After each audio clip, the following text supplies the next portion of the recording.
2 মাসের থেকেও একটা কম দিন বাকি নিটের জন্য। টাইম আমি ওয়েস্ট করে দিয়েছি, অনেক দিন হয়ে গেছে, আর কি আমার দ্বারা কিছু হবে? তাহলে তুমি এনসিইআরটির মধ্যেই মার্ক করে নাও। এখন কি থেকে আজকে থেকেই নিজের বেস্টটা দেওয়া শুরু করো। আজকে আমি 2 মাস তুমি নিজেকে দেখিয়ে দাও যে তুমি কি করতে পারো আর কি করতে পারো। Welcome back to my channel. তো আজকে হচ্ছে 6th মার্চ, আমি যেদিন এই ভিডিওটা শ্যুট করছি, আর তোমাদের নিট হচ্ছে 5th মে।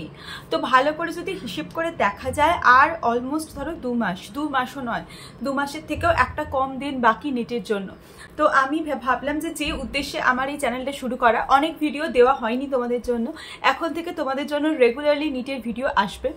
অ্যান্ড যতদিন না নিট হচ্ছে আমি যত রকম পসিবল ওয়েতে তোমাদের পারি তোমাদের হেল্প করব। আই হোপ তোমাদের প্রত্যেকটা জিনিস খুব হেল্পফুল হবে। সবার আগে আমি একটা কথা বলবো যে যারা মনের মধ্যে অনেক বেশি রিগ্রেট নিয়ে বসে আছো যে অনেক টাইম আমি ওয়েস্ট করে দিয়েছি, অনেক দিন হয়ে গেছে, আর কি আমার দ্বারা কিছু হবে? আমি কি এই 2 মাসে আর কিছু করতে পারবো? সবার আগে আমি তোমাদের বলবো এই রিগ্রেটটাকে নিজের মাথা থেকে বের করে দাও। কারণ রিগ্রেট নিয়ে মানুষ লাইফে কখনো চলতে পারে না। সবার আগে তুমি ভাবো যে সময় বা সুযোগ তোমাকে একটা লাস্ট মোমেন্ট দিয়েছে যখন তুমি ঘুরে দাঁড়াতে পারবে। সেই জন্য এই সমস্ত রিগ্রেট বা সব কিছুকে মাথা থেকে বের করে একদম নিজের প্রপার ওই যে এনার্জিটা নিয়ে আসো। তোমার মধ্যে যত এনার্জি আছে সব কিছুকে তুমি নিয়ে আসো একদম এই এক্সামটার জন্য। পুরোপুরি ফোকাস করো নিজেকে। এই 2 মাস তুমি নিজেকে দেখিয়ে দাও যে তুমি কি করতে পারো আর কি করতে পারো না, ঠিক আছে? তবেই কিন্তু এই মোটিভেশন যদি সবার মধ্যে থাকে তাহলেই আমি বলবো ভিডিওটা ফার্দার দেখা কন্টিনিউ করো। আদারওয়াইজ কন্টিনিউ করার কোনো দরকার নেই। যেমনভাবে টাইম ওয়েস্ট করতে ছিলে তেমনভাবেই টাইম ওয়েস্ট করতে থাকো। আরও একটা বছর তোমার লাইফেও যাবে, সবার মানে তোমার বাবা মারও কষ্ট, সবার কষ্ট।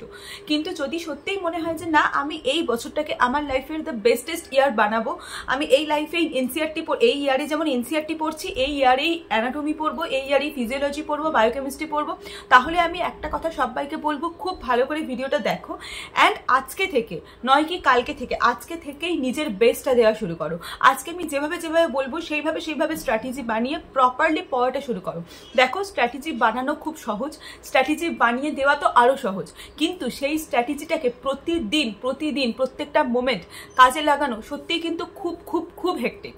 তো তোমরা যদি সেইটা করে দেখাতে পারো, সেটা যদি করতে পারো, তো তোমাদের কেউ আটকাতে পারবে না সিলেকশন থেকে। সো চলো উইদাউট এনি ফার্দার ডিলে আজকের ভিডিওটা স্টার্ট করা যাক। তো বেশ কিছু জিনিস আমি তোমাদের সাথে শেয়ার করব, আই হোপ সেগুলো তোমাদের সিলেকশনে অনেকটা বেশি পরিমাণ হেল্প করবে। সো চলো উইদাউট এনি ফার্দার ডিলে ভিডিওটা স্টার্ট করি। তোমাদের সবার মধ্যে এখন অনেক রকমের কনফিউশন আছে যে দিদি আমার এতগুলো চ্যাপ্টার কমপ্লিট হয়েছে বা আমার অতগুলো চ্যাপ্টার কমপ্লিট হয়েছে বা আমি তো একদমই জিরোতে আছি। সো তোমাদের সবার জন্য আমি বেসিক এটা বলে শুরু করবো প্রথমে যে সবাই আগে ধরে নাও যে সবাই জিরোতে আছো, ঠিক আছে? আমি জানি জিরো বলে কিছু হয় না, সবাই 11-12 পড়ে এসছো, কারোর 1 বছর 2 বছর 3 বছরের ড্রপ আছে, বাট তবুও আমি স্ট্র্যাটেজিটা এমন করে সাজিয়েছি যাতে তোমাদের এটা মনে হয় যে হ্যাঁ আমরা যে কেউ এই স্ট্র্যাটেজিটা ফলো করতে পারি। অ্যান্ড তবে যারা একটু ভালো নাম্বার পাচ্ছ তাদের জন্য স্ট্র্যাটেজিটা আমি শেষের দিকে গিয়ে বলবো, ওটা মেনলি রিভিশন স্ট্র্যাটেজি হবে। বাট আমি যেহেতু বায়োলজি স্ট্র্যাটেজি বলছি, তো আমি সবার আগে এটা দিয়ে শুরু করবো যে একদম জিরোতে আছো সেটা ধরে। সবার আগে তোমরা একটা লিস্ট বানাও। তোমরা এতদিন ধরে অনেক প্রিভিয়াস ইয়ার কোশ্চেন দেখেছো বা অনেক জানো কোন চ্যাপ্টারের কত ওয়েটেজ কত কিনা, সেটা আই গেস তোমরা সবাই জানো। তো এখন তোমাদের মেন কাজ হবে একটা লিস্ট বানাতে। এরকম করে 3টে লিস্ট বানাও। 3টে লিস্ট বানিয়ে 11-এর জুলজি বটনি, 12-এর জুলজি বটনি 4টে লিস্ট বানাও। সেখান থেকে কোন টপিকটা তোমাদের সবচেয়ে কঠিন লাগে, কোন টপিকটা তোমাদের সবচেয়ে ইজি লাগে, মানে সবার আগে তোমাদের কাজ হবে প্রত্যেকটা সাবজেক্টকে ইজি আর কঠিন দুটো, ইজি আর মানে টাফ দুটো জিনিসে ভাগ করে নেওয়া। এরপরে যেহেতু তুমি অনেকেই আছো হয়তো অনেক দিন পড়াশোনা থেকে অনেক দূরে আছো, পড়াশোনা ভুলেই গেছো কি হয়, পড়াশোনা করোই নি, শুধু ভাবছো হ্যাঁ নিটের তো ফর্ম ফিল আপ হয়ে গেল, নিটের তো ডেট এসে গেল, কি করবো এরকম করে। তো তাদের আমি বলবো যে সবার আগে ইজি টপিক দিয়ে শুরু করো। আর যারা অলরেডি পড়াশোনার মধ্যে আছো, যারা কন্টিনিউ ইজি টপিকেই পড়তে থাকো, তাদেরকে আমি বলবো তারা হার্ড টপিক দিয়ে শুরু করো। যেমন হিউম্যান ফিজিওলজি খুব ইজি টপিক, সবার খুব পছন্দের জিনিস, সবার খুব পড়তে ভালো লাগে। সো যারা একদমই পড়াশোনা থেকে দূরে আছো তাদেরকে আমি বলবো তোমরা অবশ্যই হিউম্যান ফিজিওলজি দিয়ে শুরু করো, ঠিক আছে? তো লিস্টটা বানাও প্রথমে। আর যারা হচ্ছে তোমার অনেক পড়াশোনা করে নিয়েছো, অলরেডি কিছু পড়াশোনা হয়ে গেছে, তাদেরকে আমি বলবো যে তারা কিন্তু ফটোসিনথেসিস, রেসপিরেশন, তো আমি জানি না আছে কিনা, নেই সিলেবাসে, তো তোমরা একটু দেখে নিও ওটা। ফটোসিনথেসিস, রেসপিরেশন, তারপরে হচ্ছে তোমার ওই যে গ্রোথ অ্যান্ড ডেভেলপমেন্ট, এই যে চ্যাপ্টারগুলো আছে এই চ্যাপ্টারগুলো দিয়ে পড়া শুরু করো, কারণ এটা কিন্তু ভালো স্টুডেন্টদেরও নেগলেক্টেড টপিকের মানে পার্টে কিন্তু থেকে যায়। এরপরে তোমরা কি করবে, প্রত্যেকটা লিস্ট তুমি ভাগ করে নাও, তারপরে যে সিকোয়েন্সে তুমি একটা চ্যাপ্টারগুলোকে সাজাও। এখন থেকে মোটামুটি 20 দিনের একটা টার্গেট নাও 20 দিনের মধ্যে তোমাকে গোটা বায়োলজি শেষ করতে হবে। তার জন্য তুমি প্রত্যেকটা চ্যাপ্টার লেখো, চ্যাপ্টারের পাশে দিন লেখো। ধরো লেখো লিভিং ওয়ার্ল্ড আমি 1 দিনে শেষ করব, বায়োলজিক্যাল ক্লাসিফিকেশনস আমি 1.5 দিনে শেষ করব, প্ল্যান্ট কিংডম আমি 2 দিনে শেষ করব, ঠিক আছে, অ্যানাটমি অফ ফ্লাওয়ারিং প্ল্যান্টস আমি 1 দিনে শেষ করব। এই রকম ভাবে একটা পরপর লিস্ট বানাও, ঠিক আছে। ধরো 20 দিনের একটা লিস্ট বানালে আমি 2 দিন বাফার রাখবো, 2 দিন, কারণ সবসময় আমরা তো মানে হিউম্যান বিং, আমরা কেউ রোবট না, তো অফকোর্স আমাদের তো একটু প্রবলেম হতেই পারে শেষ করতে বা কিছু, তো 2 দিনের বাফার টাইম রাখবো, যা বাকি থাকবে সেই 2 দিনে আমাদের ওগুলো শেষ করতে হবে, এটাই। এবার হচ্ছে এটা আমি বলে দিলাম যে কিভাবে তুমি সাবজেক্ট ওয়াইজ এগোবে বায়োলজির ক্ষেত্রে। এবার দেখো এটা তো হলো, কিন্তু শুধু এটা করলেই তো হলো না, এর সাথে আরো অনেক ব্যাপার আছে। রিসোর্সের জন্য খুব ইজি, যে কোনো একটা স্যারের ভিডিও, যে কোনো প্ল্যাটফর্ম, আমি এখানে বলবো না তোমাকে আমি এই প্ল্যাটফর্মকে প্রমোট করছি, ওই প্ল্যাটফর্মকে প্রমোট করছি, এরকম কোনো ব্যাপার নেই। যে কোনো একটা প্ল্যাটফর্ম থেকে তুমি ফলো করো, সেই প্ল্যাটফর্মে স্যারের ভিডিও দেখো, সেই প্ল্যাটফর্মে থেকে তুমি ভিডিও দেখার পরে তোমার যেটা কাজ হচ্ছে নোটস খুব কম বানাও, খুব বেশি নোটস বানানোর এখন প্রয়োজন নেই। আর বায়োলজির ক্ষেত্রে তো আমি বলবো নোটস বানানোর একদমই দরকার নেই, শুধু এনসিইআরটি সামনে নিয়ে বসো, স্যার পড়াচ্ছে, তুমি এনসিইআরটি দেখো, এনসিইআরটি দেখে পড়ো, এনসিইআরটিতে দাগ দিতে থাকো। আর যেগুলো এক্সট্রা পয়েন্ট মনে হচ্ছে স্যার বলছে খুব ইম্পর্টেন্ট, সেগুলো তুমি এনসিইআরটির মধ্যেই মার্ক করে নাও। এখন কিন্তু তোমার হাতে নোটস বানানোর আর কোনো টাইম নেই, সো নোটস বানানো is a big no from my side. এখন কিন্তু একদমই আর নোটস বানাবে না, কারণ তোমার কাছে অত সময় নেই। তুমি এই নোটসগুলো তো পড়লে, এবার তুমি রিভিশনটা কবে দেবে সেটা তো ভাবো। তো এখন কোনো দরকার নেই নোটস অ্যান্ড অল বানানোর, এখন মেনলি এনসিইআরটি পড়বে এবং সেটাকে হচ্ছে তুমি বইয়ের মধ্যে মার্ক করতে থাকবে। নেক্সট আমি যেটা বলবো সেটা হচ্ছে কম্প্যারিজন। এখন তোমার কাছে এক্সপেরিমেন্টের কোনো সময় নেই, সব টিচার ভালো, আর তোমার কোনো কোয়ালিফিকেশনসই নেই কি তুমি টিচারকে কম্পেয়ার করবে। কিছু টিচার আমাদের সবার মাথায় থাকে, এটা ভালো টিচার খারাপ টিচার, এরকম ভালো টিচার খারাপ টিচার বলে কিছু হয় না, সব টিচার ভালো। যে টিচারকে তুমি হাতের কাছে পাচ্ছ, যে টিচারের কাছে তোমার ফুল লেকচার অ্যাভেলেবেল আছে, সেই টিচারের থেকেই দেখা শুরু করো।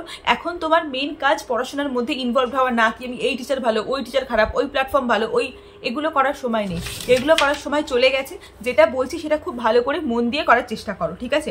দেন হলো, আচ্ছা আরেকটা জিনিস আমি তোমাদের এখানে বলে দিতে চাই, সেটা হচ্ছে লেকচার যে দেখবে তার টাইমটা কিন্তু ফিক্সড করে নাও। অনেক সময় এরকম হয় আমরা 2 ঘন্টার তো লেকচার কিন্তু দেখছি আমরা 3-4 ঘন্টা ধরে, এরকম যেন না হয়। লেকচারকে 1.5x বা 1.75x এ দেখবে, ঠিক আছে, দেখার চেষ্টা করো। আমি বলবো না 2x এ দেখবে, যাদের অলরেডি একবার রিভিশন হয়ে গেছে তারা 2x এ দেখতে পারো, না হলে কিন্তু 1.5x বা 1x এ দেখবে, 1x এ দেখবে, 1.5x বা 1.7x এ দেখবে, ঠিক আছে। লেকচার দেখা কমপ্লিট হওয়ার সঙ্গে সঙ্গেই তোমাকে জাম্প করতে হবে কোশ্চেন প্র্যাকটিস করার জন্য, কারণ নিটে কেউ তোমাকে বসিয়ে জিজ্ঞেস করবে না যে তুমি আমাকে 10টা প্রশ্নের উত্তর বলে দিয়ে যাও, না, তোমাকে কিন্তু জিজ্ঞেস করবে এমসিকিউ। তো এমসিকিউর প্র্যাকটিসটা খুব দরকার, কেউ বলবে না রিডিং করে দেখাও, কেউ বলবে না নোটস বানিয়ে দেখাও, তো এমসিকিউ প্র্যাকটিসটা খুব দরকার। যাদের এমসিকিউ প্র্যাকটিসের অভ্যাস একদম নেই তারা মাস্ট শুরু করে দাও। যে কোনো একটা বই ধরো, যেই বইয়ে 200টা, একটা চ্যাপ্টারে 150 থেকে 200টা মতো এমসিকিউ আছে, যদি অত নাও করতে চাও 100টা মতো এমসিকিউ আছে, মিনিমাম 100টা এমসিকিউ প্রত্যেকটা চ্যাপ্টারে এখন তোমাকে করতেই হবে, ঠিক আছে। এটা একটা হলো। আর যদি বলো যে বুকস, তোমরা সবাই জানো এনসিইআরটি তোমরা ফলো করছোই, ঠিক আছে, এছাড়া যে কোনো বুকস তোমরা ফলো করতে পারো, ঠিক আছে, যে কোনো মানে প্রিভিয়াস ইয়ার হোক, যে কোনো, হ্যাঁ প্রিভিয়াস ইয়ার কিন্তু মাস্ট, প্রিভিয়াস ইয়ার করতেই হবে, ঠিক আছে। এরপরে চলে এসো স্পিড লিমিট, কিন্তু খুব বড় একটা জিনিস। স্পিড লিমিট তোমাকে যেমন পড়ার ক্ষেত্রে কাজে লাগাতে হবে, তেমনই সেম কোশ্চেন প্র্যাকটিসের ক্ষেত্রেও কিন্তু কাজে লাগাতে হবে। 100টা কোশ্চেন তোমাকে চেষ্টা করতে হবে 30 মিনিটসের মধ্যে নামানো, 30 মিনিটস বা তার থেকেও কম টাইমের মধ্যে নামানোর চেষ্টা করতে হবে। 30 মিনিটস তো ওয়েমার সময় তুমি বলে দিলাম, অনেক বেশি টাইম বলে দিলাম, তাই 20 মিনিটসের মধ্যে নামানোর চেষ্টা করতে হবে। একটা কোশ্চেন হাফ মিনিট, মানে এরকম তোমাকে টাইম ধরে চলতে হবে, পড়া, সলভ করা, বাবেল সবকিছু মিলিয়ে, ঠিক আছে। আর যখন একটা ইউনিট হয়ে যাবে, চেষ্টা করো সময় করে সেই ইউনিটটাকে একবার রিভাইজ করে নেবার চেষ্টা করো, সময় করে। ধরো কেউ 11 দিয়ে শুরু করছো বা কেউ 12 দিয়ে শুরু করছো, তো চেষ্টা করো 11 আর 12 দুটোকে প্যারালালি চালানোর। একটা যদি 11 এর চ্যাপ্টার পড়ো তাহলে একটা 12 এর চ্যাপ্টার পড়তে শুরু করো, বা যেটা সুবিধা তোমার, যেরকম ভাবে সুবিধা তুমি সেরকম ভাবে পড়ো, কিন্তু তুমি পড়াটা স্টার্ট করো, ঠিক আছে। আর আমার নিজের পার্সোনালি যদি বলো তাহলে আমি বলবো যে কিছু চ্যাপ্টার আছে, আমি একটা ইজি আকার একটা মানে টাফ টপিকের লিস্ট তোমাদের বানিয়ে দেবো, বাট বায়োলজি স্ট্র্যাটেজিটা তোমরা বুঝতে পারলে কিনা সেটা তোমরা আমাকে অবশ্যই কমেন্ট করে জানাও। আর যদি মানে আমি বলবো যে ধরো তুমি যে প্ল্যানটা করছো, আমি নিজে পার্সোনালি এই টিপসটা খুব ফলো করতাম। আমি যে প্ল্যানটা করতাম, আমি সময় করে আমার মাকে সেই প্ল্যানটা বুঝিয়ে দিতাম। তাহলে কি হতো, আমার মা আমাকে রোজ এসে বলতো, কিরে এটা করেছিস, কিরে ওটা করেছিস, কিরে আজকে টেস্ট দিয়েছিস, কিরে আজকে এই চ্যাপ্টার শেষ করতে বললি, শেষ করবি তো বললি, দেখি কটা চ্যাপ্টার শেষ হলো, দেখা কি চ্যাপ্টার শেষ করলি। তো আমার মা কিন্তু প্রতিদিন অফিস থেকে ফিরে আমাকে এইসব হিসেবগুলো নিত। তোমরাও সেটাই করো, যে মাকে বা বাবাকে কাউকে একটা বলে দাও, বা বাড়িতে ছোট ভাই বোন থাকে তাকেও বলে দাও। যদি দেখো যে তোমার এরকম কেউ মানে ফলো করার বা কিছু নেই, তাহলে তুমি ডাইরেক্টলি একটা টেস্ট সিরিজ ফলো করে দাও, নিজের রেসপন্সিবিলিটি নিজে নিয়ে নাও। টেস্ট সিরিজটা কেমন হবে, টেস্ট সিরিজটাকে না খুব কনসাইজ হতে হবে, মানে ইটস নট লাইক হ্যাপাস দ্যাট। তুমি যদি বলো যে হ্যাঁ টেস্ট সিরিজ আমি ফলো করবো, তাহলে তুমি টেস্ট সিরিজের সিকোয়েন্সেই ফলো করো, ঠিক আছে?